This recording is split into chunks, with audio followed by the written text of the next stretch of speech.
I'm Mildred Gallick, member of the Archives Committee, and I'm here today to give you a very brief history of the Lodge, its owners, and the many uses of the facilities over the years.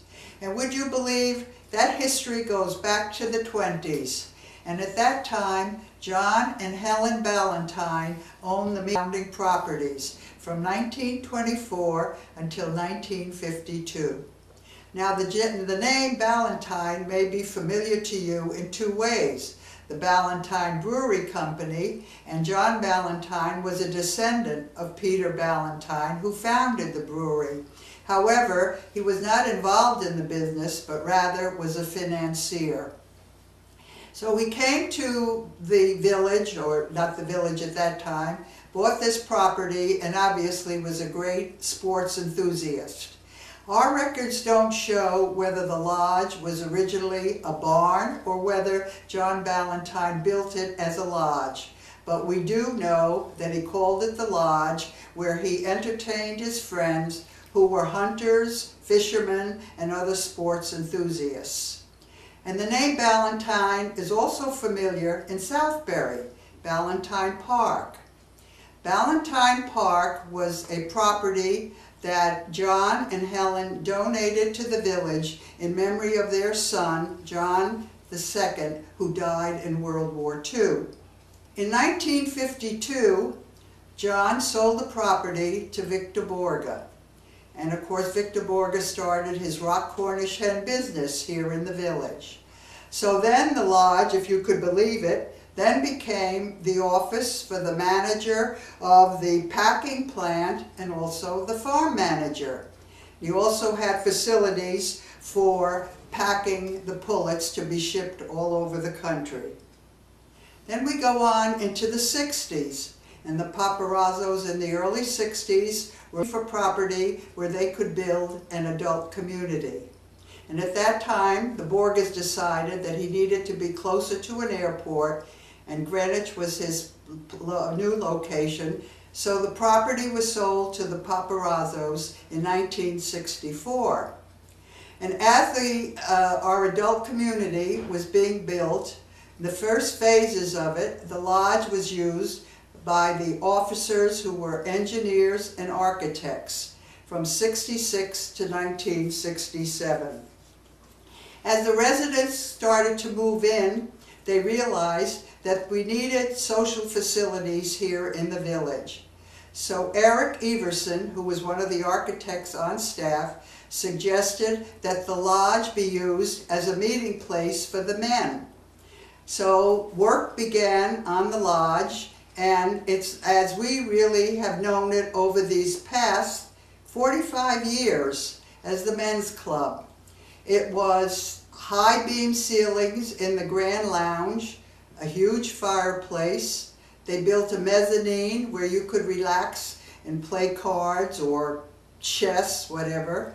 And then in back of that area, they had a fully equipped kitchen, poker rooms, and then downstairs, a huge room with 3 pool tables and sliders going out to a flagstone terrace where you could relax. And then they had the lawn and, of course, the many famous 4th of July parties that the men's club sponsored. And then there was another room on the other side where a ping pong table was set up, by Henry and Otto Paparazzo.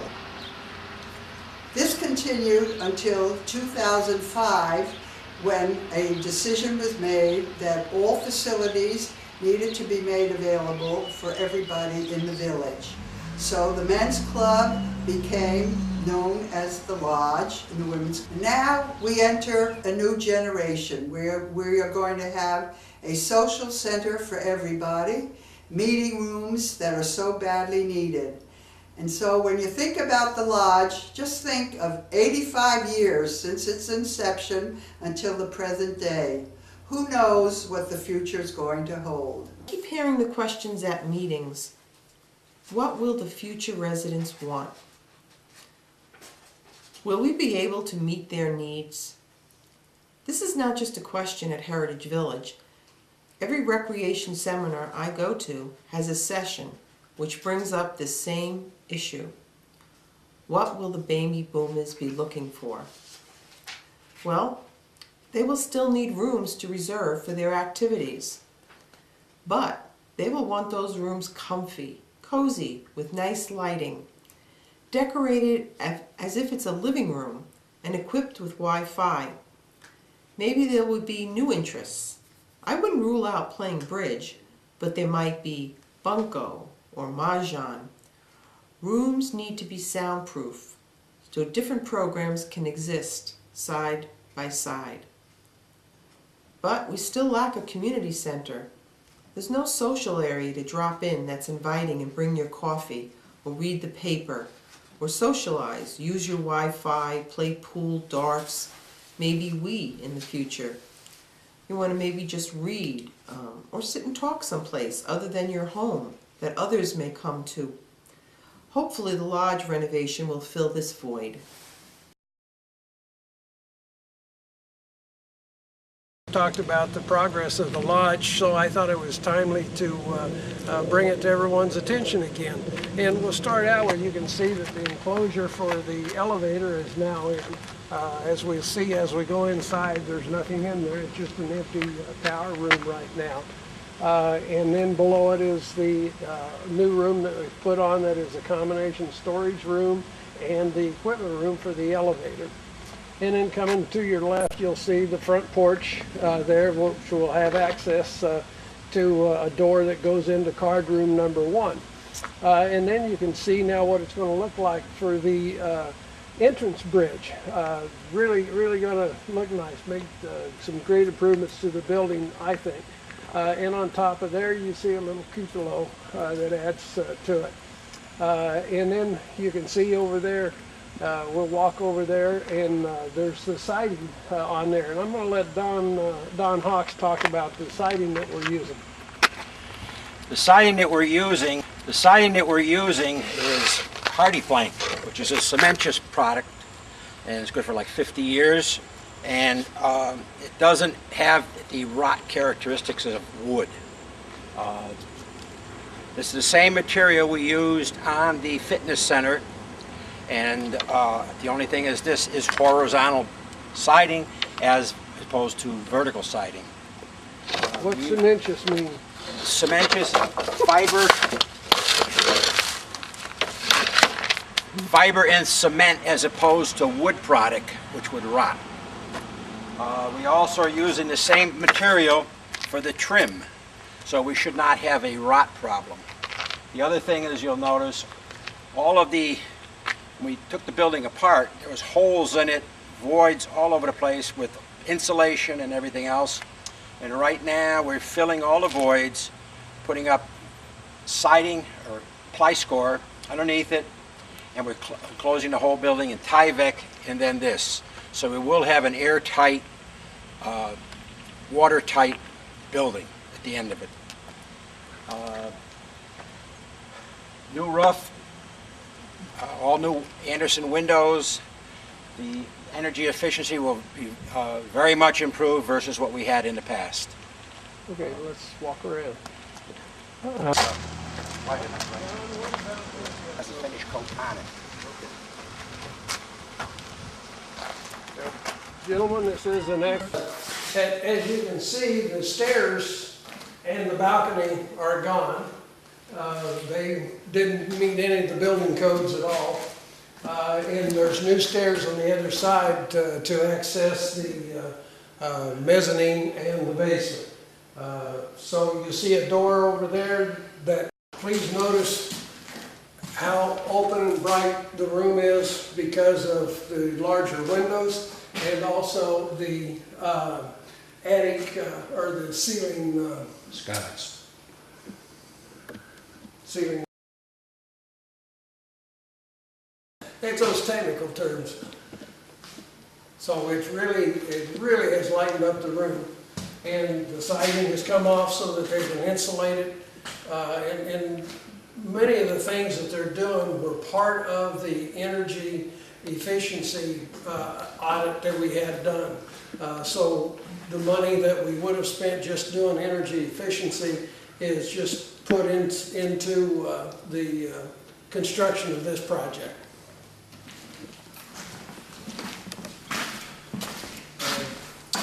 the floor. We previously had in here where you have a hot and a low wires separately through ceramic insulators, whereas now the code is BX cable where everything is shielded so you don't get hurt. This here is very, very dangerous and outdated. Upstairs that I used to. This is the hallway to the elevator on the first floor, and as you can see, there's nothing inside. That is just a hollow shaft right now, a 3-story high room. Have really added quite a little bit of space to this, so it should be a great place for people to come up, relax, and enjoy a few hours reading or playing some kind of a chess game, who knows.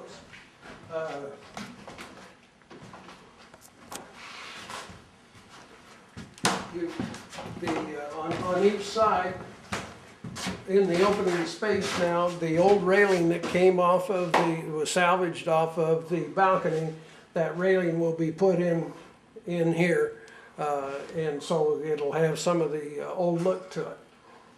And again, you can see all the different lights that they've put in up here. So it should be with the dormers, the bright lights. The old lumber, the original lumber, as everybody's familiar with, was out of wood. They cut a tree and they just cut it up into 2x4s, 2x6s, 2x8s, etc. The new lumber that we're using in today's construction is what we call LVL, which is laminated, veneered wood. This is the same stuff we used in the gunroom ceiling to strengthen the ceiling. As you recall, the ceiling was sagging. It's probably 1/8 inch to a 1/4 inch pieces of wood that are all glued and sandwiched together under high pressure.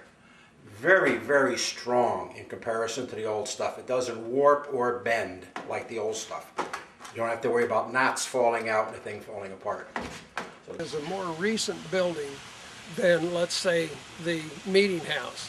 And so it did meet code in many cases, and it was also, since it was newer construction, it was easier to bring it up to code. Now, if we were talking about doing the fireside, it's almost impossible to bring that building up to code. So it would be much easier, tear it down and start fresh with that one. But this was just like a residence that you've lived in for 50 years. Are you going to tear the whole house down and build a new one, or are you going to renovate it? And so the decision was, let's renovate it because in the long run it is less expensive. Now, did we have to take some gives and takes, some trade-offs to do it? Sure. But we're going to have a nice facility. Don?